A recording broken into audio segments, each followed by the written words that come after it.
আসসালামু আলাইকুম সুপ্রিয় শিক্ষার্থীরা, আশা করি ভালো আছেন। আজকে হচ্ছে আমরা অফিসার জেনারেল যে লিখিত পরীক্ষাটা হলো সেটার যে ম্যাথগুলো এসেছিল সেই ম্যাথগুলোর সমাধান আমরা আজকে দেখব। পাঁচটা ম্যাথ আসছিল, পাঁচটা ম্যাথের সমাধান আমরা ধারাবাহিকভাবে আজকে দেখব। চলেন দেখি। একটা ম্যাথ আসছিল কি বলছে, একটি আয়তক্ষেত্রের দৈর্ঘ্য তার প্রস্থের দ্বিগুণ অপেক্ষা 6 মিটার কম। আয়তক্ষেত্রের ক্ষেত্রফল 540 বর্গমিটার হলে এর পরিসীমা কত সেটা আমরা বের করতে বলছে। ধরেন আমরা ধরলাম এটা একটা আয়তক্ষেত্র, বলছে একটা আয়তক্ষেত্রের দৈর্ঘ্য তার প্রস্থের দ্বিগুণ অপেক্ষা, ধরলাম প্রস্থ কত এক্স, প্রস্থ এক্স। এখন বলছে দৈর্ঘ্য হচ্ছে প্রস্থের দ্বিগুণ অপেক্ষা 6 মিটার কম। তার প্রস্থের দ্বিগুণ কত 2x, মাইনাস হচ্ছে 6 মিটার কম হচ্ছে তার দৈর্ঘ্য। ঠিক আছে, তো 2x মাইনাস 6 এ হচ্ছে দৈর্ঘ্য, আর হচ্ছে এক্স হচ্ছে প্রস্থ। বলছে আয়তক্ষেত্রের ক্ষেত্রফল হচ্ছে 540 বর্গ কিলোমিটার, তাহলে পরিসীমা কত? আমরা জানি আয়তক্ষেত্রের ক্ষেত্রফল ইকুয়াল টু দৈর্ঘ্য পূরণ প্রস্থ। তাহলে আমরা লিখতে পারি 2x minus 6 into ax equal to 540 আমরা লিখতে পারি। ওকে, তারপর এই লাইন থেকে আমরা কি লিখতে পারি? 2x square minus 6x equal to 540, বা আমরা লিখতে পারি 2x square minus 6x minus 540 equal to 0, বা আমরা যদি 2 দিয়ে ভাগ দিই তাহলে x স্কয়ার মাইনাস হলো 3x মাইনাস হচ্ছে কত হবে 200, হ্যাঁ 270 ইকুয়াল টু 0। হ্যাঁ ঠিক আছে, 270 ইকুয়াল টু 0। এখন যদি আমরা এটার মিডল ফ্যাক্টর করি, তাহলে মিডল ফ্যাক্টর করলে এ স্কোয়ার মাইনাস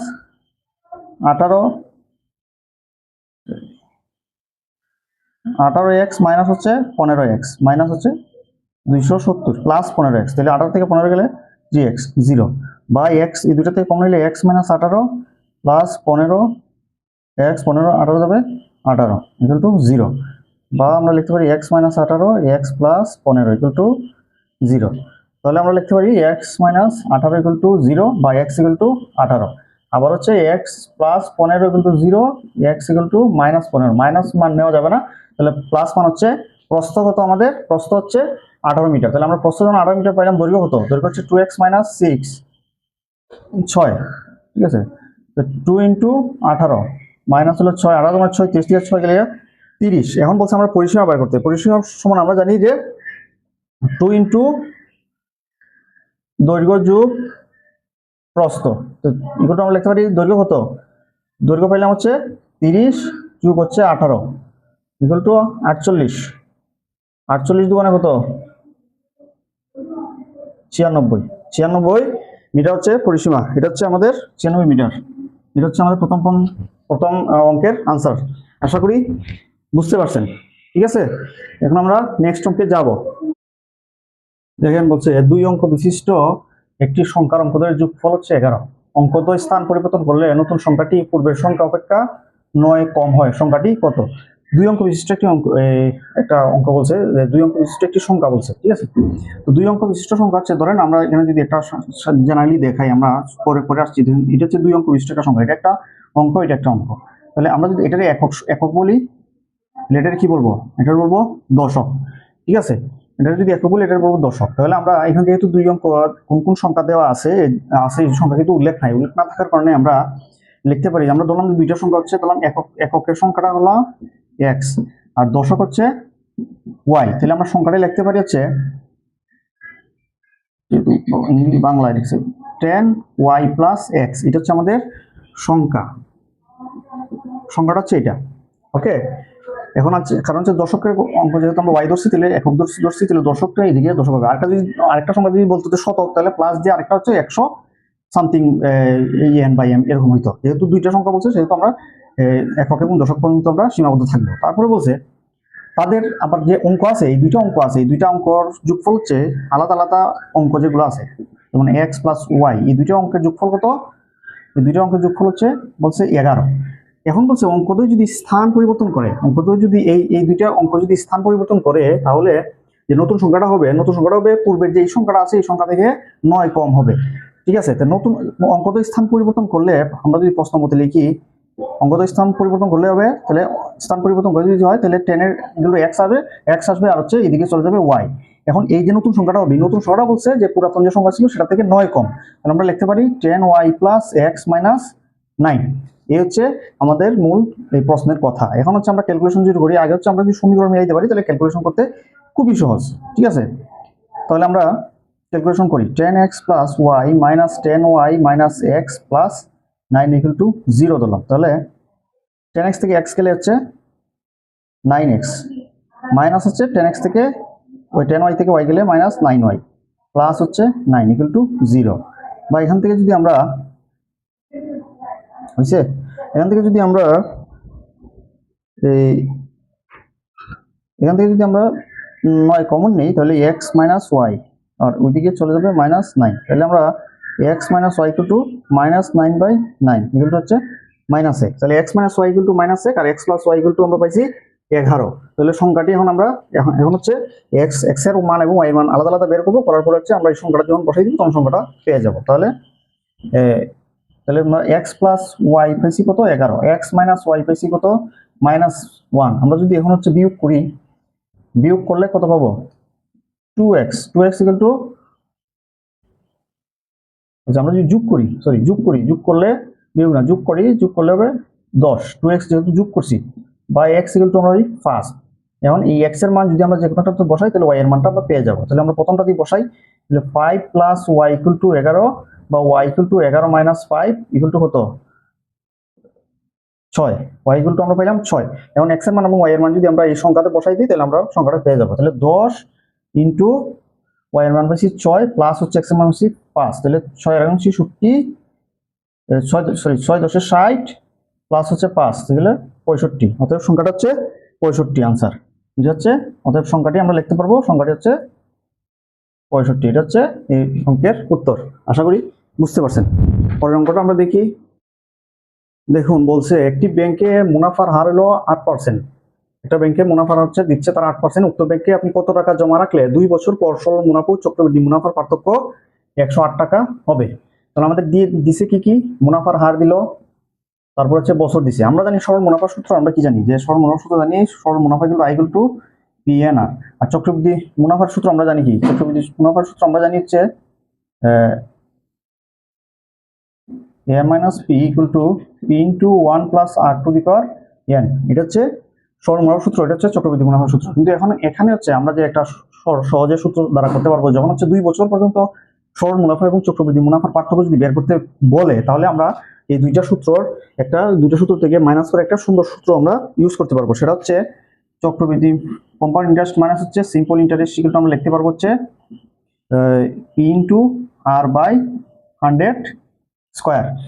এই সূত্রটা আমরা লিখতে পারবো যদি 2 বছর বলে। আর 2 বছরের প্লাস যদি বলে তাহলে আমরা এই সূত্রটা কাউন্ট করতে পারবো না। 2 বছরের মানে প্লাস বলে আর কি, 2 বছর পর্যন্ত হচ্ছে আমরা এই সূত্র দিয়ে সরল মুনাফা এবং চক্রবৃদ্ধি মুনাফার পার্থক্যটা আমরা বের করতে পারবো, ঠিক আছে। তাহলে মুনাফার পার্থক্য কত বলছে 108। তাহলে আমরা লিখতে পারবো, যেহেতু এই যে মুনাফার পার্থক্য আমাদের বলছে কত টাকা জমা রাখলে, মানে হচ্ছে আমাদের এই পি এর মানটা বের করতে হবে।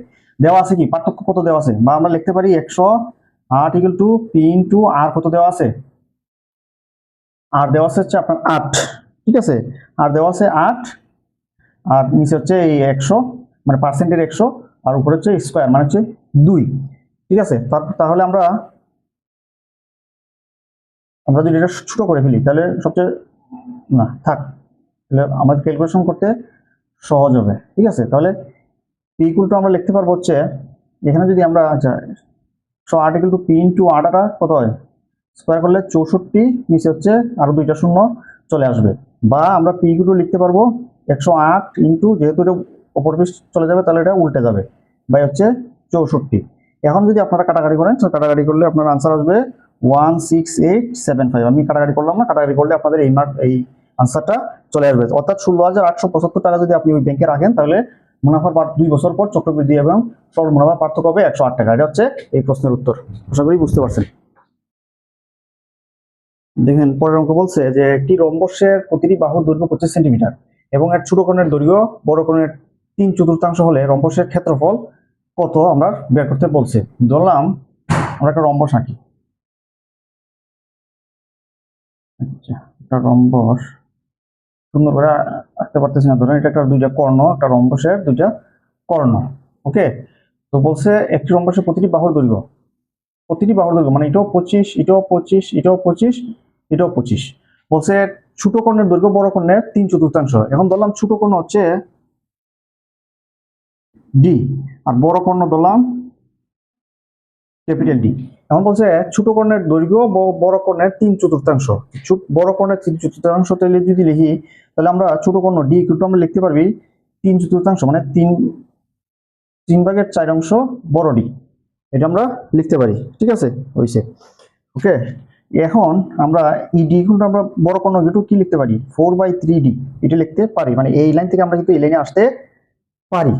ঠিক আছে, এখন দেখেন তো বড় কোণের দৈর্ঘ্য আর ছোট কোণের দৈর্ঘ্য মানে হচ্ছে ধরেন একটা এটা ধরলাম সাপোজ পুরাটা, এটার দৈর্ঘ্য হচ্ছে ডি আর এটার পুরাটার দৈর্ঘ্য তাহলে কি হইব 4/3d। এখন হচ্ছে আমরা যদি পিথাগোরাসের সূত্র যদি ফেলি যে অতিভুজ স্কয়ার ইকুয়াল টু লম্ব দৈর্ঘ্য স্কয়ার যোগ প্রস্থ স্কয়ার যদি আমরা ফেলি তাহলে আমরা কি লিখতে পারি, তাহলে যেহেতু এটা পুরোটা হচ্ছে ডি তাহলে আমরা অর্ধেক যেহেতু নিব তাহলে আমরা এটা d/2 লিখতে পারি। ঠিক আছে, দিলাম প্লাস এটাও যদি যেহেতু আমরা অর্ধেক নিব তাহলে 4/3d বাই হচ্ছে হাফ লিখতে পারি। ঠিক আছে, ইকুয়াল টু যেহেতু আমরা অতিভুজ সূত্র সাজাবো তাহলে স্কয়ার ইকুয়াল টু 25 স্কয়ার লিখতে পারি। ওকে, এখন দেখেন এটা ক্যালকুলেশন যদি করি আমরা তাহলে কি হয় যে D square equal to 4 plus এটা হচ্ছে গুণ হয়ে যাবে। ঠিক আছে, বুঝছে 2d, আচ্ছা 2/3, তাহলে এটা যদি আমি কি করি তাহলে 1/2 হয় স্কয়ার ইকুয়াল টু 25 স্কয়ার, এভাবে লেখা যায়। তাহলে 2 দিয়ে কাটা যায়, মানে হচ্ছে যখন আমরা ভাগ করব যখন কি করব তখন হচ্ছে ভাগেরটা যখন গুণ করব কোন ক্ষেত্রে কি হয় সংখ্যা পাল্টে যায়, মানে ভাগ থাকলে গুণ হয়, গুণ থাকলে ভাগ হয়। তাহলে ডি স্কয়ার বাই 4 প্লাস এটা হচ্ছে 2d ডি d/3 স্কয়ার, আচ্ছা ভেঙে ভেঙে করি 25 স্কয়ার, তাহলে D square by 4 plus 9 by হচ্ছে 4d স্কয়ার ইকুয়াল টু 25 কত 625। এখন হচ্ছে আমরা যদি দুই অর্ডার লসাগু নেই, লসাগু হচ্ছে 4 নং 36, যদি লসাগু নেই তাহলে 4 নং 36 তাহলে 9d স্কয়ার, 9 দেবে 4 বার, 4 4 16d স্কয়ার ইকুয়াল টু 625।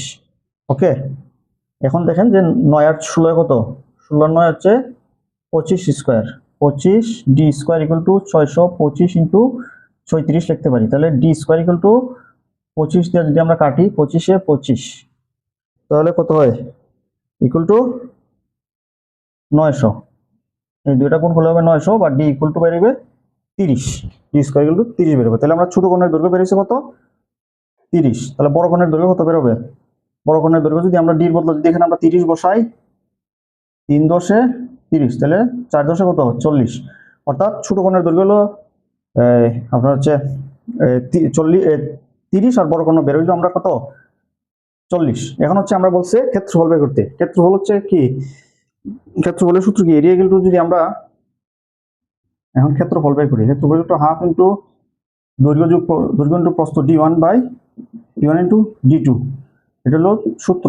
তাহলে আমরা বসাই দিই 30 ইনটু 40, দুইটা যদি 20 কাটি তাহলে কি হয় 3 দুগুণে 6 6 600 স্কয়ার, এটা হলো 600 বর্গ মিটার। এটা হলো এই প্রশ্নের উত্তর। আশা করি ক্যালকুলেশন বুঝতে পারছেন। ঠিক আছে, এবার হচ্ছে আমরা লাস্ট ভেঙে গেল যে ভাঙা অংশ দণ্ডায়মান অংশের সাথে 60 ডিগ্রি কোণ উৎপন্ন করে গাছের গোড়া থেকে 20 মিটার দূরে মাটিতে স্পর্শ করে, সম্পূর্ণ গাছটার দৈর্ঘ্য কত আমরা বের করতে বলছি। তো আমরা যদি ধরলাম এটা একটা সম্পূর্ণ গাছ আঁকলাম, হ্যাঁ সম্পূর্ণ গাছ ধরলাম এখানে ভাঙছে, ভেঙে এই অংশটা এখান থেকে হচ্ছে এদিকে নামছে, নামার পরে এই যে মাটিতে স্পর্শ করছে সেটা হচ্ছে এই যে গাছের গোড়া ছিল সেটা থেকে কত দূরত্ব 20 মিটার দূরত্ব অতিক্রম করছে, আর এই দণ্ডায়মান অংশের সাথে যে ভাঙা অংশটা 60 ডিগ্রি কোণ উৎপন্ন করছে। তাহলে আমরা যদি ভাঙা অংশটা এক্স ধরি আর দণ্ডায়মান অংশটা যদি এইচ ধরি তাহলে আমরা খুব সহজে অঙ্কটা করতে পারবো।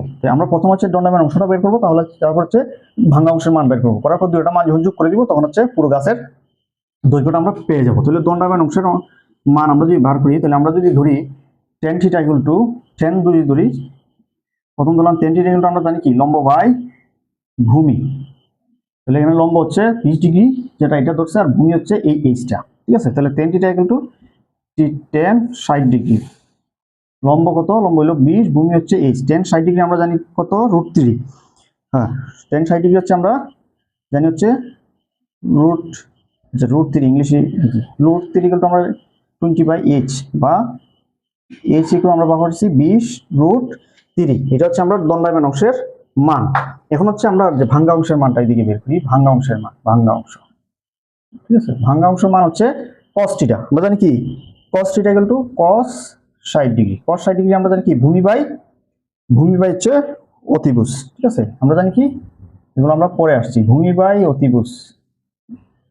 তাহলে এখানে cos 60 ডিগ্রির মান আমরা জানি কি √3 1/2, আর sin 60 ডিগ্রি মান হচ্ছে √3/2। আচ্ছা, বা হাফ ইকুয়াল আমরা লিখতে পারি ভূমি কত? ভূমি হচ্ছে h, আর লম্ব অতিভুজ হচ্ছে x, বা আমরা লিখতে পারি 2